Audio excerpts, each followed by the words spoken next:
민수기 27장 1절에서부터 11절의 말씀입니다. 슬로 부앗의 딸들의 이야기가 나오는데요. 그 딸들을 살피기 전에 여러분 마태복음 25장의 사건을 좀 기억해 보세요. 예수님이 비유로 말씀하시는 장면이에요. 여러 비유를 말씀하시는데 마태복음 25장 14절부터 어떠한 비유가 나오냐면 달란트 비유가 나옵니다. 누군가에게는 1달란트, 누군가에게는 2달란트, 누군가에게는 3달란트를 주면서 주인이 떠날 때 그 달란트로 마음껏 뭔가를 하라고 맡겨놓고 가거든요. 그 달란트를 받은 종들이 어떻게 결과물을 냅니까? 5달란트 받은 자는 5달란트를 남기고, 그래서 10달란트를 거두어 놓으라고 주인에게 보고를 하고, 주인이 돌아왔을 때 2달란트 받은 자는 어떻게 합니까? 똑같이 2달란트를 남겨 주인에게 보고를 합니다. 내가 이렇게 4달란트를 남겨놓으라고. 1달란트 받은 자만 어떠한 마음이에요? 혹여나 주인에게 폐를 끼칠까봐, 혹여나 주인에게 혼이 날까봐 그 달란트를 어떻게 합니까? 소중히 여겨 어디에 묻어요? 땅에 묻어요. 딱 우리들 모습 아닌가요, 여러분? 소중한 것을 꽁꽁 숨겨놓는, 뭔가 발휘하고 뭔가 개발하고 뭔가 잘 활용하기보다는 아끼고 아껴서 뭐가 됩니까? 그냥 그 자체로 멈춰버리는 형태를 갖게 되어집니다. 두려운 마음은 그 비유를 통해서 예수님이 하시는 말씀이 이래요. 마태복음 25장 26절의 말씀이 이렇습니다. 같이 읽을게요. 시작. 그 주인이 대답하여 이르되 악하고 게으른 종아, 나는 심지 않은 데서 거두고 해치지 않는 데서 모으는 줄로 네가 알았느냐. 그 1달란트를 받은 이에게 뭐라고 말하고 있습니까? 악하고 게으른 종아. 좀 답답할까요? 그 1달란트 받은 자가 억울할까요, 여러분? 이 1달란트를 받은 종은 무엇을 잘못한 겁니까? 이렇든 저렇든 그 달란트를 소중히 여기며 혹여나 이것이 없어질까봐, 해를 입을까봐 지키려고 했던 이 달란트를 받은 1달란트를 받은 종은 무슨 잘못을 한 거예요? 여러분 가만히 생각해 보면 결국은 주인의 뜻, 주인의 마음을 헤아리지 못한 거예요. 1달란트가 만약에 잘못돼서 없어졌다고 한들 그 주인이 어떻게 했을까요, 여러분? 이 주인의 마음은 이래요. 내가 이걸 통해서 뭔가 이익을 얻으려고 생각했다면 이자를이라도 내가 얻지, 왜 너한테 이걸 맡겼겠냐. 이 말은 무슨 뜻입니까? 그 종에 대해서 뭔가 기대하고 이 종에 대해서 이 1달란트를 통해서 뭔가 발휘하고자 하는 마음이 있었다라는 거예요. 어쩌면 종에게 이러한 마음이 있었는지 모르겠어요. 저 사람은 5달란트고 저 사람은 2달란트고 나만 1달란트를 주니 1달란트를 가지고 뭘 하라는 거야. 불평과 불만이 있었는지 모르겠어요. 근데 이게 1달란트, 2달란트, 3달란트, 이 5달란트의 이 많고 적음의 문제가 아니거든요. 사실은 1달란트도 적지 않은 금액이거든요. 그럼에도 불구하고 이 종은 어떻게 합니까? 아무 일도 하지 않았다라는 거예요. 주어진 것, 맡겨진 것을 지키고 보관할 뿐, 그대로 이 주인이 돌아왔을 때는 1달란트를 내민 것 뿐인데 그 주인은 뭐라고 평가를 합니까? 악하고 게으르다는 거예요. 이 표현을 통해서 우리가 다시 한번 봤을 때 오늘 본문의 여인들은 전혀 다른 형태인 거예요. 뭔가 붙잡고 뭔가 드러내고 뭔가 찾으려고 하는 이 스로부앗의 이 딸들을 우리에게 주목하고 있는데 전혀 다른 형태의 모습을 우리가 보게 되어집니다. 그러면서 제가 또 한번 마음에 다져지는 것은 하나님 앞에 어떠한 평가를 우리가 받을 것인가. 분명 하나님은 우리의 생명을 통해 우리에게 주어진 여러 가지 달란트, 1달란트가 되든지 2달란트가 되든지 5달란트가 되든지 하나님이 주신 은사와 능력으로 또 우리에게 주어진 생명의 가치를 통한 분명한 뜻이 있을 텐데 그 하나님 앞에 우리는 어떠한 평가를 받을 것인가. 혹여나 1달란트를 받은 이 소중히 여깁니다. 혹여나 해를 입을까봐, 이 주인에게 해를 입힐까봐 이 두려운 마음을 가지고 있습니다. 그럼에도 불구하고 그 주인은 뭐라고 평가를 합니까? 악하고 게으르다는 거예요. 게으르다. 그러면 오늘 슬로부함의 이 딸들을 통해서 정말 하나님이 기뻐하는 마음, 하나님이 우리를 통해서 기대하시는 마음은 무엇일까를 주목해서 살펴보는 시간이 되었으면 좋겠습니다. 악하고 게으르다라는 평가보다는 오늘 본문에 나타나 있는 스룹부합의 딸들을 통해서 또 한 번 우리의 마음을 검증하고 채워나가는 믿음의 시간이 되기를 소망해요. 이 여인들의 마음을 우리가 살펴봤을 때 이 여인들이 이 무리들 앞에서 무엇을 요청하며 이야기를 합니까? 3절과 4절의 말씀인데요. 3절과 4절의 말씀을 우리가 함께 살펴보도록 하겠습니다. 같이 읽겠습니다. 시작. 우리 아버지가 광야에서 죽었으나 여호와를 거슬러 모인 고라의 무리에 들지 아니하고 자기 죄로 죽었고 아들이 없나이다. 어찌하여 아들이 없다고 우리 아버지의 이름이 그의 종족 중에서 삭제되리이까? 우리 아버지의 형제 중에서 우리에게 기업을 주소서 하매. 자, 이 슬로보암의 딸들이 나와서 이야기하는 말이 3절과 4절의 표현이에요. 어떠한 상황인가를 우리가 생각해 보면 이미 인구 조사가 끝났습니다. 지난주에 우리가 살펴보았던 대로 또 한 번의 이 세대들이 이 각 지파별대로 인구 조사를 끝내고 그 하나님의 이 주신 말씀이 뭡니까? 땅을 분배하라는 거예요. 레위 지파를 통해서 유일한 기업, 오직 하나님의 거룩을 지켜나가는 것이 중요하다. 이 가치를 말씀드리고 어떻게 합니까? 이제는 가나안 땅으로 들어가야 될 이 상황인 거예요. 하나님이 임하셔서 인구를 헤아리고 하나님의 기업을 또 한번 확인하시고 이제는 실제로 이 가나안 땅을 취하기 위해서 나가야 하는 상황인데 그 중간에 이 슬로보앗의 딸들이 앞장서서 나옵니다. 나오면서 하는 말이 뭐예요? 우리도 기업을 달라는 거예요.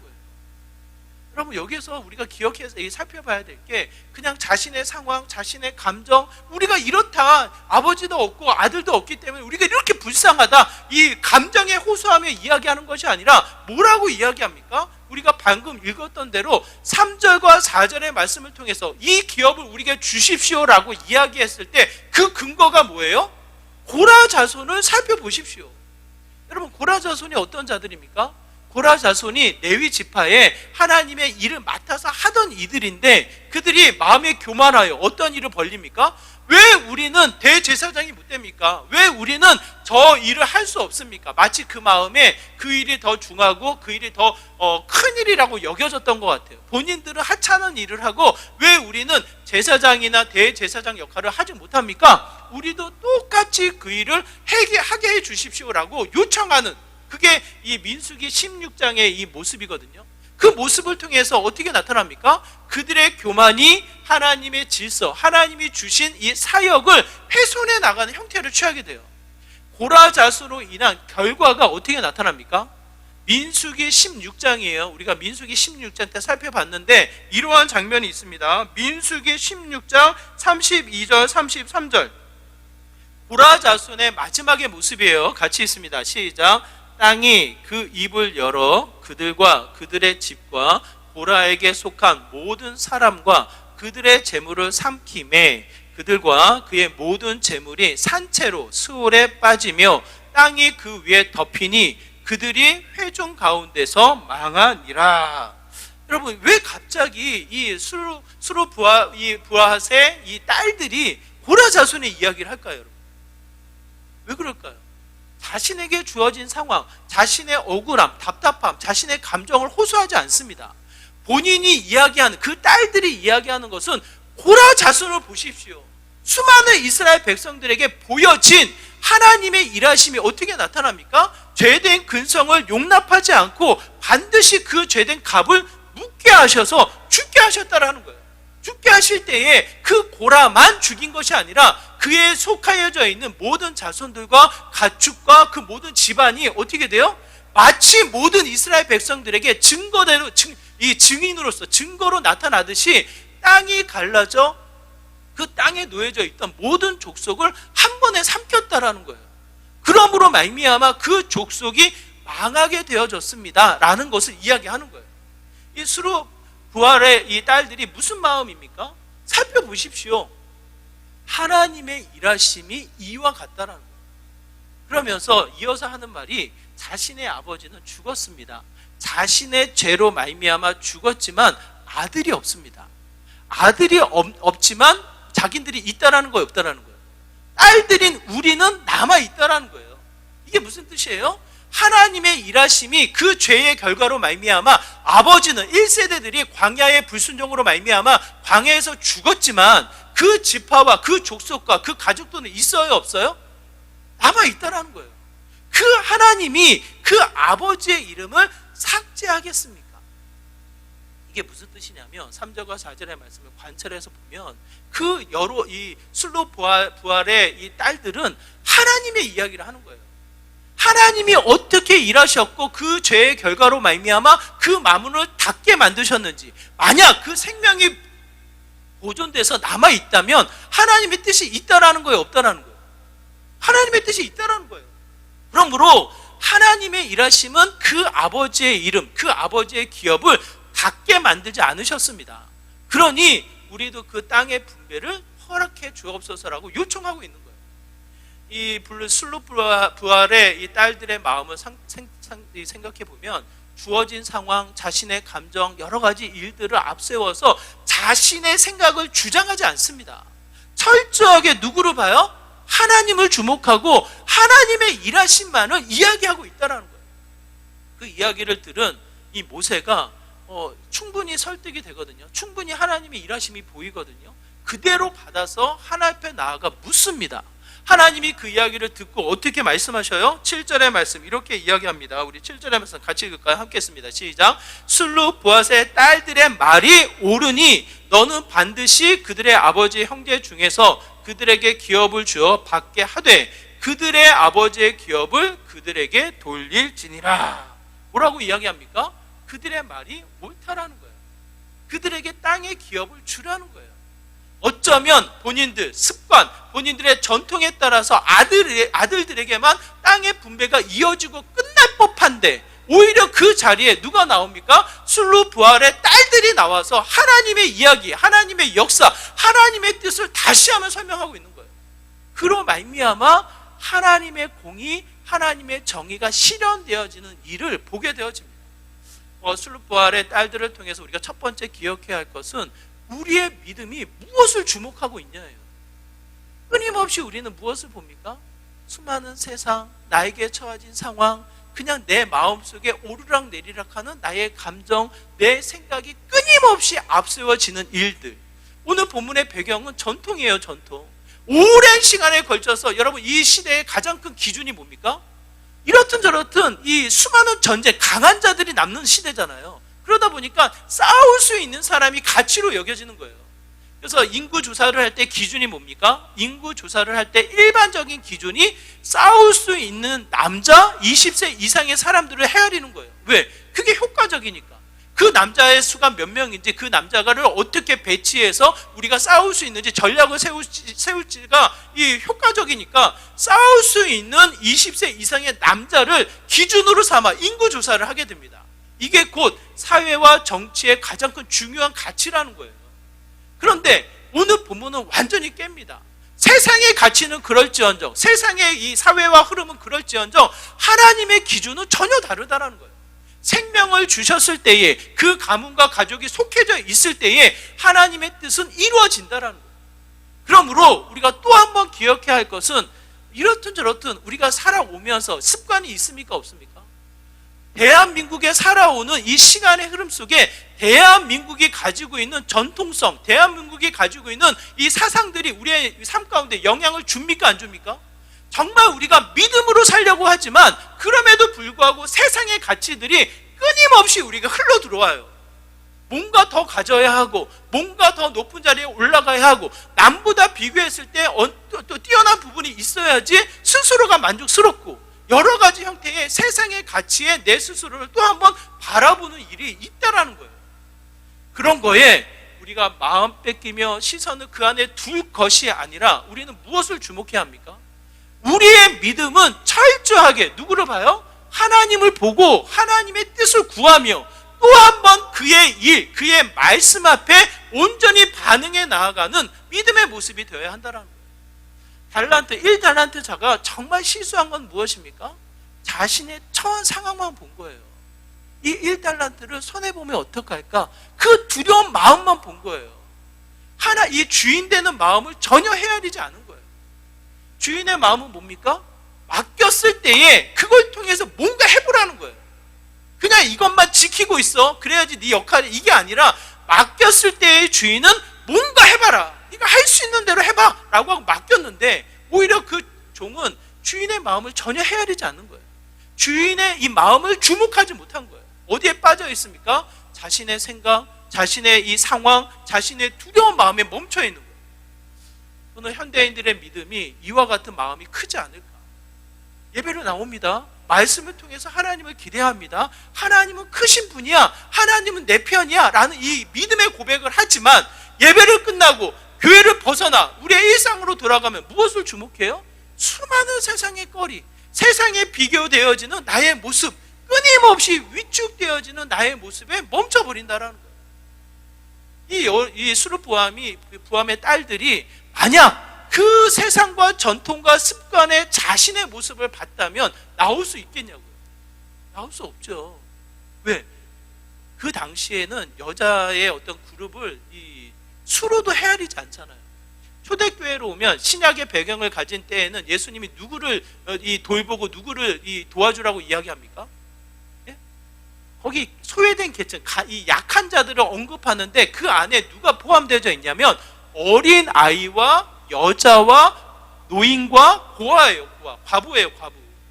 그만큼 뭡니까? 뭔가 경제적인 활동, 뭔가 살아남기 위해서 도움 없이는 살아갈 수 없는 이들이 약한 자의 그룹에 들어가 있는 게 여자 그룹이에요. 여자 그룹. 우리나라도 마찬가지예요. 여러분, 1960년 전에는 이 집에 이 상속을 받을 때에 우리 딸들에게 상속이 보장되지 않았습니다. 1960년 이후에 민법이 개정되면서 퍼센티가 조금 달라져요. 장자에게 1.5배, 차남에게 1. 만약 결혼하지 않은 딸이 있다면 몇 프로를 줬을까요? 0.5를 줬어요. 결혼한 딸은 어떻게 했을까요? 결혼한 딸은 0.25를 줬어요. 그런 수치가 있음에도 불구하고 1960년대 딸들이 자신의 권한, 자신의 권위를 주장하지 못하고 전통과 습관에 치우쳐서 그냥 없는 셈 치는 게 이 분위기였거든요.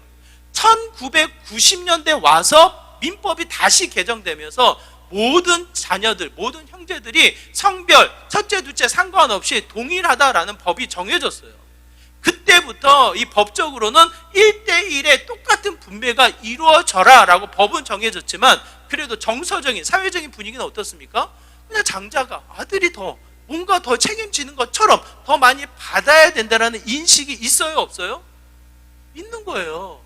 그러한 전통, 그러한 습관, 이 사회적인 분위기를 본다면 앞에 나설 수가 없는 거예요. 왜? 나만 이상한 사람이 되니까. 우리가 그런 거예요. 우리가 믿음은 있지만, 하나님을 신뢰하지만, 하나님을 내가 알고 내 구원자로 고백은 하지만, 그럼에도 불구하고 일상에서 그 믿음의 앞세움이 있습니까? 없습니까? 없는 거예요. 나의 습관, 사회적인 분위기, 여러 가지 이 상황에 매여서 끊임없이 뒤치락거리는 게 우리들의 모습입니다. 슬룹보알의 이 딸들은 정확하게 이야기합니다. 호라자서로 봐라. 하나님의 심판, 하나님의 역사가 그렇게 나타났다면 오늘 우리에게도 동일한 하나님의 이름이 삭제되지 않았다. 우리에게도 그 기업을 주시옵소서 요청을 하고 있다는 거예요.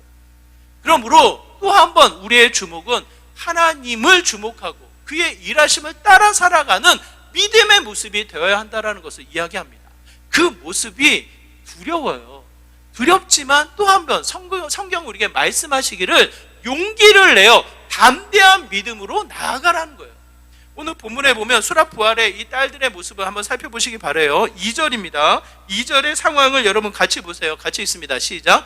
그들이 회막문에서 모세와 제사장 엘르아살과 지휘관들과 온 회중 앞에 서서 이르되, 여러분 하나님을 보았습니다. 하나님의 일하심에 대한 확신이 있어요. 그럼에도 불구하고 저 앞에 서 있는다라는 것, 여러분 자신 있으세요? 내가 만약 그 상황이라면 그 자리에 여러분 서서 이야기할 수 있어요, 없어요? 자, 한번 쪼개서 볼게요. 2절의 말씀, 회막문이래요. 회막이 뭡니까? 회막? 일반적인 회막은 하나님의 임재예요. 하나님의 임재 앞에 뭐예요? 코람대예요. 코람대. 하나님의 임재 앞에서 이야기하는 그 상황인 거예요. 더더군다나 모세와 제사장 엘르아살과 또 누가 있어요? 지휘관들이 있어요. 지휘관. 200만 명이 되는 이스라엘 백성의 지휘관들이 그 자리에 놓인 거예요. 이 상황을 우리가 오늘날의 상황으로 비교해 보면 어떤 국정조사, 어떤 재판장 그 자리에 불려 나간 거예요. 불려 나간 게 아니라 본인이 자원해서 나가는 거예요. 여러분, 얼마나 똑똑한 사람들이 그 국정 불려 나갔을 때 더듬거리며 생각나지 않는다고 준비된 멘트만 하는 걸 여러분 보시잖아요. 얼마나 이 조심히 실수하지 않도록 얼마나 신경을 쓰면서 그 자리에 쓰는 모습이 보여집니까? 마치 그런 자리에 술로 부하세의 딸들이 세워지는 거예요. 거기에 온 회중이 그 앞에 있었더라라고 이야기를 합니다. 여러분, 혹시 나는요 하나도 안 떨릴 것 같아요. 나는 뭐 자신 있게 말할 수 있을 것 같아요 라고 생각이 드시는 분 혹시 계셔요? 다음 주에 제가 이 자리에 시간을 드릴 테니까 나오셔가지고 자기 이야기를 하실 수 있도록. 얼마 되지 않는 성도님에도 불구하고 그 앞에 쓴다라는 게 결코 쉬운 일이 아닙니다. 저는 쉬워 보이나요? 저도 떨려요. 입이 바짝바짝 말라요. 쉽지 않아요. 다만 또 한 번 용기를 내요. 담대한 용기를 내요. 그 두렵고 떨리는 상황이지만 하나님이 주신 일, 하나님이 보여주시는 그 길 앞에 용기를 내어 가도록 성경이 우리에게 권하여 이야기합니다. 희한해요. 하나님을 믿으니까 신날 것 같은데, 하나님을 믿으니까 이 노래가 나올 것 같은데 그렇지 않다라는 거예요. 히브리서에서도 동일하게 우리에게 권하여 이야기합니다. 히브리서 4장 16절의 말씀 같이 읽을게요. 함께 했습니다. 시작. 그러므로 우리는 긍휼하심을 받고 때를 따라 돕는 은혜를 얻기 위하여 은혜의 보좌 앞에 담대히 나갈 것이니라. 뭔가 이상하지 않아요, 여러분? 보세요. 긍휼하심을 받아. 하나님이 나를 긍휼히 여기시면 그냥 하나님이 스쳐 지나갑니까? 긍휼히 여기시면 도우신다라는 거예요. 때마다 일마다 하나님이 나를 긍휼히 여기시면 도우시니까 얼마나 은혜가 큽니까? 그 은혜의 보좌 앞에 기대하는 만큼 믿음의 확신을 가지고 우리가 어떻게 해야 돼요? 마치 콧노래를 부르며 춤을 추며 갈 것만 같은데 성경은 뭐라고 권하여 이야기합니까? 뭐래요? 담대하게 나가래요. 담대하게. 이게 무슨 뜻이냐고요? 우리의 믿음이 없다가 아닙니다. 믿음이 있어요. 왜? 이 자리에 나오신 것은 최소한의 믿음이 있다라는 거예요. 하나님을 인정하고 하나님은 내 편이 되셔서 그래도 하나님은 나의 기도를 들으시며 나에게 좋은 것을 주시고자 하시는 분, 하나님에 대한 믿음이 있는 거예요. 그 믿음을 가지고 일상, 가정, 우리에게 주어진 삶을 살 때 또 한 번 권하여 이야기하는 것은 믿음이 기쁨으로 바로 이어지지 않아요. 믿음이 놀라운 역사로 바로 이어지지 않는다라는 거예요. 성경이 우리에게 권하여 말씀하시는 것은 담대하게 그곳에 가라는 거예요. 이 술로 보아스의 딸들이 얼마나 떨렸겠냐고. 하나님에 대한 일하심은 분명히 있고 자신들에 대한 확신은 있지만 그럼에도 불구하고 그 사람 앞에, 호람되어 하나님 앞에, 이 지도자들 앞에, 수많은 백성 앞에 세움을 얻는다라는 건 얼마나 떨렸겠냐고. 그렇지만 어떻게 합니까? 담대한 믿음으로 나아가는 거예요. 그 결과 어떻게 됩니까? 또 다른 법이 세워집니다. 이 술로 보압의 딸들을 통해서 또 다른 율법이 세워지는, 질서가 세워지는 거예요. 아들이 없으면 그 형제들에게, 그 형제가 없으면 아버지의 형제들에게, 아버지의 형제 없으면 가장 가까운 자에게 그 기업을 주라는 거예요. 기업이 사라지는 것은 하나님이 하실 일이지 주어지는 상황에 맞춰서 하나님이 기업을 망하지 않게끔, 문을 닫지 않을 때는 그 기업을 이어가게끔 책임을 더하라는 거예요. 그 가치가 이 술로 부활의 딸들을 통해서 나타나게 됩니다. 이것을 어찌 가볍게 여길 수가 있겠냐고요. 그 당시에 정말 인구 조사에 헤아리지도 않는 여성 그룹들이 5명이 나아가 놀라운 하나님의 말씀, 하나님의 질서, 하나님의 법을 세워나가는 일을 하게 된다는 거예요. 이 슬로프의 딸들과 우리가 비교했을 때 우리들의 모습은 뭡니까? 믿음은 있다고 저는 생각해요. 가끔 믿음 없습니다 이렇게 얘기하시는 분들 계신데 저는 그렇게 생각하지 않아요. 믿음은 있습니다. 하지만 그 믿음에 용기가 없는 것 같아요. 믿음을 통한 담대한 전진이 나타나지 않는 것 같아요. 요한복음에서도 마찬가지예요. 예수님이 십자가의 사건을 계속 언급하면서 제자들에게 이렇게 이야기합니다. 요한복음 16장 33절, 우리 지난주 큐티 말씀인데요. 요한복음 16장 33절 같이 읽을게요. 시작. 세상에서는 너희가 환난을 당하나 담대하라. 내가 세상을 이겼노라. 여러분, 예수님이 어떻게 하셨습니까? 예수님이 어떻게 하셨어요? 예수님이 하신 거예요. 내가 한 게 아니라, 제가 한 게 아니라 예수님이 하신 거예요. 뭐예요? 세상을 이겨노라예요. 완료형이에요. 완료형. 무슨 일이 어느 시점에 벌어졌다면 이미 그 일이 완료, 끝났다라는 거예요. 과거형으로 이미 세상을 이겨노라. 어떻게 해요? 예수 그리스도의 십자가, 그 죽음을 이김으로 말미암아 참 생명, 부활을 증명하셨잖아요. 역사의 흐름 속에 그 누구도 핑계할 수 없을 정도로 예수 그리스도의 이름이 죽음을 넘어 부활하셨다라는 것이 전 세계에 선포되어집니다. 그것을 내가 믿느냐 안 믿느냐, 그 문제는 또 따로 있지만 그 역사적인 흔적을 통해서 예수님이 계셨고 예수님이 죽었다가 부활하셨다는 일들이 증명되어졌단 말이에요. 그것이 세상을 이겨노라 선포하신 하나님의 결과물이에요. 그러면 우리는 지금 살아가고 있는 이 삶의 현장은 뭡니까? 승전구를 울리며 하나님에 대한 승리를 기뻐하며 또 한번 하나님을 찬양해 나가는 그 모습이어야 되잖아요. 그런데 예수님이 제자들에게 권하여 하신 말씀은 뭡니까? 담대하라는 거예요. 아직 꿈틀거리는, 미혹해하는 영들이 머리는 상했지만 꿈틀거리며 우리를 유혹하고 우리를 시험하고 우리를 방해하고 있는 이 세상 앞에 어떻게 하라? 담대하라. 승전구는 울렸지만 담대한 믿음으로 전진해 나가도록 성경 우리에게 권하여 말씀하고 있다는 거예요. 베드로를 생각해 보세요. 베드로 마지막 끝자락까지 예수님을 따랐던 자입니다. 우리는 부인한 결과를 봤기 때문에 베드로를 좀 이렇게 가볍게 여기지만, 여러분 생각해 보세요. 예수님에 대한 믿음이 좀 약했다면 그냥 고향으로 돌아가면 끝나는 거예요. 왜 십자가를 끝까지 바라보며 예수님을 따랐겠냐고요. 뭔가 무슨 일이 일어나지 않을까. 내가 믿었던 예수님은 그래도 죽은 자를 살리신 분이신데 뭔가 이 다른 일이 벌어지지 않을까. 끝까지 따랐던 자가 베드로인 거예요. 근데 그 믿음으로 따랐던 그 현장이 결국은 뭐가 됩니까? 예수님을 부인하는 현장이 돼버리는 거예요. 자신을 알아보고 예수님의 제자라고 이야기하는 그 수많은 무리들 앞에 예수님을 저주하며 예수님을 부인하는 형태를 취하게 됩니다. 그래서 그 자리에 울면서 또 한번 통곡하는 베드로의 장면이 나오는데 거기서 끝이 아니잖아요. 부활하신 예수님을 다시 만나 이 땅을 넉넉히 이기시는 예수님에 대한 믿음이 다시 채워졌을 때 베드로는 어떻게 합니까? 완전히 달라지죠. 어디서고 또 한번 상황이 달라진 게 아니에요. 상황은 똑같아요. 예수님을 죽인 자가 베드로를 어떻게 죽일까? 어떻게 위협할까? 이 베드로의 입을 어떻게 다무게 만들까? 여러 가지 상황은 더 깊어지고 더 위급한 상황으로 치닫게 되어져요. 그럼에도 불구하고 베드로는 완전히 바뀝니다. 어떻게 바뀝니까? 담대한 믿음의 사람으로 바뀌어버려요. 보여주신 예수님, 우리에게 깨닫게 하신 예수님의 이야기를 어찌 안 할 수가 있겠냐고, 너희들의 말을 듣는 게 맞겠냐고 오히려 되물으며 자신의 이 담대한 믿음을 우리에게 보여주고 있습니다. 그 모습과 우리들의 차이가 뭐예요? 믿음의 역사, 믿음의 역사 듣기 좋죠, 여러분. 믿음을 통해서 나타나는 하나님의 응답 기대되잖아요. 그런 일상이 왜 우리의 삶 가운데 안 나타납니까? 하나님은 결국 뭐예요? 믿음, 담대한 믿음으로 나아갈 때 그 믿음의 역사를 이루시는 분이시거든요. 그냥 1달란트 쥐어지고 이게 잃어버리면 어떡하나, 이것 때문에 상처를 받으면 어떡하나, 이것 때문에 혹여나 혼나면 어떡하나, 이 우물쭈물거리며 망설이고 있다가 때가 지나버리는 거예요. 어찌 1달란트가 씨앗이 되어서 역사가 나타날 것을 기대하지 못하고 머뭇거리며 두려워하며 멈춰버리고 있냐는 거예요.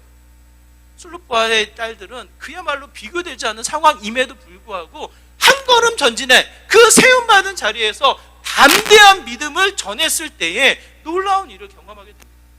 저는 저와 여러분이 그 부분이 더 필요하지 않는가. 하나님에 대한 집중력, 하나님에 대한 믿음의 확신을 가지고 담대하게 나가야 한다라는 거예요. 어디로 나가야 합니까? 자녀들, 여러분의 사회, 직장, 만남, 관계, 여러분의 어떤 삶의 이 현장 속에 어떻게 돼요? 두려워요. 아이들에게 뭔가 요청할 때도 두려워요. 왜? 요즘은 부모들이 아이들 눈치를 보잖아요. 그렇죠? 예전에는 자녀들이 부모의 눈치를 봤어요. 저도 그랬고, 저도 그렇게 자랐거든요. 근데 지금 안 그래요, 여러분. 부모님들이 성숙하고 배운 게 많아지고 이제 이 성품이 깊어지다 보니까 예전과 완전히 달라졌잖아요, 부모님들이. 이제는 아이들의 자존감을 높인다고 아이들의 눈치를 보는 게 부모들의 세대예요. 그러다 보니까 아이들한테도 할 말 못해요. 그냥 두려운 마음에 그냥 이게 끌려가는 스타일이지. 그렇게 돼서 어떻게 되나 나중에 보세요. 결국은 뭡니까? 끌어야 되는 거예요. 끌어야 돼요. 믿음을 통해서 담대하게 가르치며 끌어당길 때 뭔가 이루어짐이 있는 거지. 끌려갔을 때 결국은 뭡니까? 세상의 눈치, 세상의 요청, 세상의 위협에 끌려가는 모습밖에 안 되는 거잖아요. 결국은 내가 보는 하나님을 믿고 그 하나님에 대한 가치를 이야기하며 내가 끌어가야 하는데 그게 완전히 바뀌어버린 거거든요. 그러므로 우리가 또 한번 기억해야 할 것은 여러분, 담대한 믿음이에요. 담대하다고 해서 큰 용기, 무슨 이 낭떠러지에서 뛰어내려 그런 용기를 이야기하지 않아요. 감당할 수 있는 일을 주시며 우리를 이끌어 나가는데 그것조차 우리가 안 하려고 하니까 이 역사가 이루어질 수 있겠습니까? 그러므로 또 한번 우리의 순례부활의 딸들을 통해서 우리가 기억해야 할 것은 담대한 용기. 하나님, 내가 가야 할 바를 가게 하여 주옵소서. 한 걸음을 떼는 은혜를 주옵소서. 또 한 번 용기를 내어 하나님의 믿음을 드러내게 하여 주옵소서라고 고백해야 된다는 거예요. 그러면 그 자리에 무슨 일이 벌어집니까? 기업이 이루어지는 믿음의 현장이 됩니다. 마지막 보면 여러분, 이 순례부활의 딸들이 기업을 달라고 이야기하거든요. 여러분, 우리가 착각하고 있어요. 지금 상황이 어떤 상황입니까? 가나안 정복이 끝나고 여호수아 13장에서 이제 땅을 가져라 이렇게 분배하고 있는 상황인가요, 여러분? 예? 상황이 그런 상황이 아니에요. 아직 모압 평지예요. 요단강을 안 건넜어요. 이제 이 가나안 땅을 바라보면 어떻게 됩니까? 1세대들이 두려워했던 전쟁을 치러야 되는 상황인 거예요. 이 여인들이, 이 순례부활의 딸들이 기업을 주옵소서라고 요청하는 것은 무슨 뜻입니까? 그냥 나의 소유를, 나의 상속을, 소유를 넓혀서 내가 받아야 될 땅을 주십시오, 이런 뜻인가요, 여러분? 그렇지 않아요. 내가 그 가나안 땅 정복에 참여하여 하나님 나라의 기업을 받아 그 기업을 세우겠노라고, 하나님이 주신 사명, 하나님이 주신 약속을 기억하고 그 사역의 장으로 나아가겠다는 뜻인 거예요.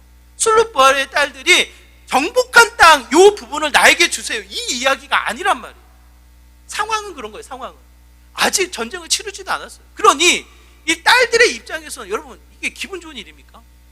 전쟁을 치러야 되는 거예요. 치르고 났을 때 땅의 분배가 여호수아에서 실제로 나타날 때 17장에 보면 므낫세의 이 땅들을 분배하며 이 순례부활의 딸들을 또 언급을 하거든요.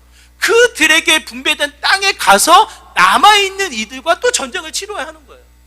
그 모든 것을 기업으로 받는다는 뜻이에요. 기업으로 받는다는. 이게 무슨 뜻입니까? 믿음으로 담대히 나아갔을 때 하나님이 맡겨주신 사역, 나를 통해서 이루고자 하시는 하나님의 뜻, 하나님의 이 역사를 어떻게 합니까? 피하지 않는다라는 거예요. 그 이루고자 나에게도 기업을 주옵소서라고 요청하고 있다라는 거예요. 어거스틴이 이렇게 이야기합니다. 하나님이 100% 일하신다. 그렇죠? 우리의 삶, 우리의 이 생명을 위해서 하나님이 100% 일하심과 동시에 우리는 몇 프로 일합니까? 우리는 몇 프로 일해요? 네? 칼빈, 우리 철저하게 하나님 주권을 강조하시는 분들은 0% 일한다, 이렇게 이야기해요. 0%. 그래서 저도 그게 무슨 뜻인지를 알겠어요. 0% 일한다. 하나님의 주권이 우리의 삶의 모든 것을 책임지신다, 고백해요. 다만 실제로 일하는 모습을 보면 어떻게 됩니까? 하나님이 우리를 통해서 일하신다는 거예요. 하나님이 50% 일하고 부족한 부분을 너희들로 하여금 채워, 너희들이 50% 일해야 돼, 이런 개념이 아니에요. 하나님이 100% 일하셔서 우리를 이끄시고 채우시고 모든 과정에 간섭하시고 결과물을 내시는 분이 하나님이셔요. 그럼에도 불구하고 인간된 우리는 몇 프로 일합니까? 100% 일한다라는 거예요. 우리를 통해서 일하시는 하나님의 일하심이 나를 통해서 이루고자 하는 뜻이 있습니까? 없습니까? 있다라는 거예요. 5달란트 받은 자는 5달란트, 2달란트 받은 자는 2달란트, 1달란트 받은 자는 그냥 땅에 묻어놓고 끝이 아니라 그 1달란트를 통해서 이루고자 하시는 주인의 마음이 있다라는 거예요. 그러므로 우리가 기억해야 할 것, 하나님을 주목하며 담대히 믿음으로 나아갔을 때 하나님의 일을 이루기 위한 수고, 애씀, 섬김, 우리의 헌신 있습니까? 없습니까? 필요하다는 거예요. 에덴 동산, 하나님이 가장 좋은 에덴 동산을 만들어 놓으시고 그 자리에 아담과 하와를 세우실 때 아담과 하와는 놀기만 합니까? 아담과 하와는 하나님 예배만 드립니까, 여러분? 거기에 보면 죄를 범하기 전에, 타락해서 오염되기 전에 2장에 보면 뭐라고 기록되어져 있냐면 경작했다라고 표현되죠. 하나님이 좋게 지으신 에덴 동산, 완전하게 지으신 그 에덴 동산도 경작을 했다라는 거예요. 하나님의 아담과 하와를 통해서 관리자로 일을 할 수 있도록 사명을 주셨다라는 거예요.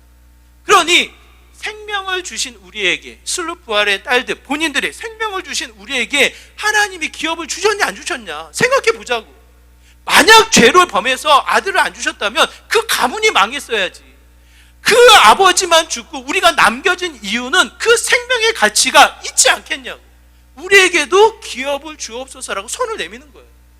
이것은 정복한 땅의 분배, 소유권을 주장하는 것이 아니라 하나님의 일, 하나님 나라를 위한 헌신과 수고에 참여하겠다는 뜻이에요. 참여하겠다. 우리의 믿음의 형태가 무엇입니까? 하나님은 우리를 통해서 그 역사를 믿음을 통해서 열매를 맺게 하기 원하신다는.